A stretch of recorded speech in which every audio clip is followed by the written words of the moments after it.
All right, so what we're first gonna do is take our shirt and lay it face down onto the table. And then you're going to pick a spot to start twisting. This is gonna create that pinwheel pattern. Now you can do it right in the center, but I like to do it off to the side because I feel like it creates a more dynamic pattern. And you can see that I'm just kind of pinching and twisting and letting the shirt collapse in on itself. And now the sleeves are all wrapped up in there, and I'm just gonna bring it around and finish it off. There we go. Now, we're gonna take one of our rubber bands, and this first one's always a little tricky.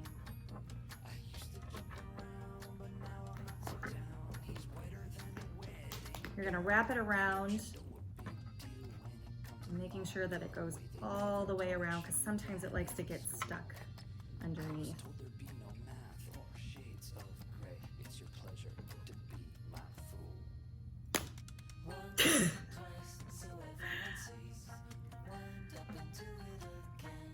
And we're gonna use 3 rubber bands on this.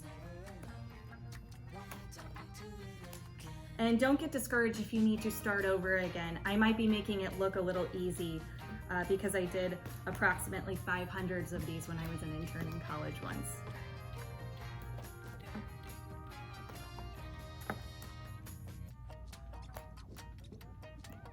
All right, so there we have it. Now it looks nice and tidy on the front. This is why I had you turn it over. It's just because you get a really nice clean look on the front, and in the back it does look a little bit more untidy. But that's why I had you flip it over and have that front side face down. All right, remember how I said don't throw away that box? That's because we're gonna use it right now. So I am gonna put down my protective paper and put my box down.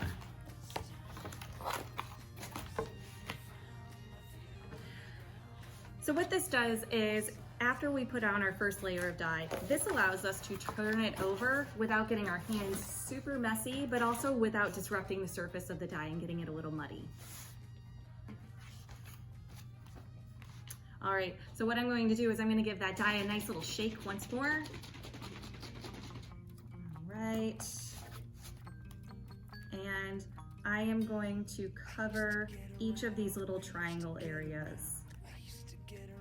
And I'm gonna go every other. And it is up to you with how little or how much dye you use. If you wanna stick the nozzle deep in there and just let it go and really saturate, that's totally up to you. If you want more of a modern kind of minimalist pattern and just doing the surface, that's fine too. This is your design, it's completely up to you.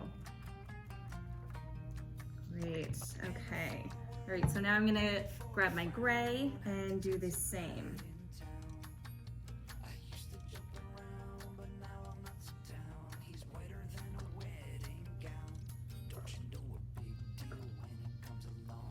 Making sure to get those side areas nice. Okay, and now this is what I'm talking about, how we're gonna flip it. So I'm gonna bring my box up and flip it over nice and neat, and that way we also don't make a huge mess. And again, here we go, the dye. And if you spill over into those other corners, it's totally fine. I'm gonna go a little bit deeper with this blue and really make sure that it's getting into all those crevices and cracks.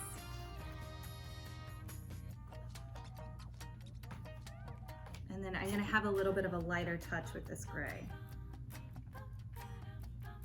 But again, this design is completely up to you. And then you're going to leave it to dry overnight. So I've left this to dry overnight, and it's still a little damp to the touch, but that's okay.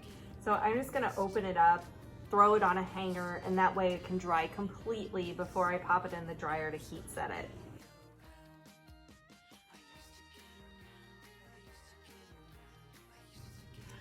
This is seriously my favorite part, and it never gets old, opening this up.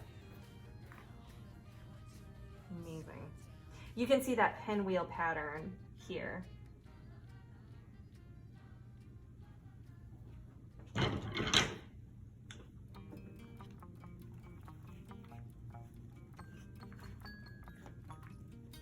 When your shirt has been hanging and completely dry, put it in the dryer for about 10 minutes.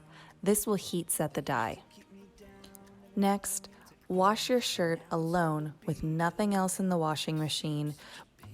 Wash the shirt with cold water, any non-bleach detergent that you have, on a regular cycle. After the shirt is done washing, hang dry or put in the dryer. Thank you so much to our friends at Cargo for bringing me in on this super fun project to tie-dye with you all today. If you have a little bit of extra dye left over, use it on that pillowcase that could use a new life, or a dress that might have a stain on it. I can't wait to see all of the photos of the things that you will tie-dye and how you're going to use this new skill. Make sure that you tag me and our friends at Cargo because we want to see exactly what you do with this tie-dye skill. I'm Lydia Cresmo. Thank you for joining me. Stay cozy.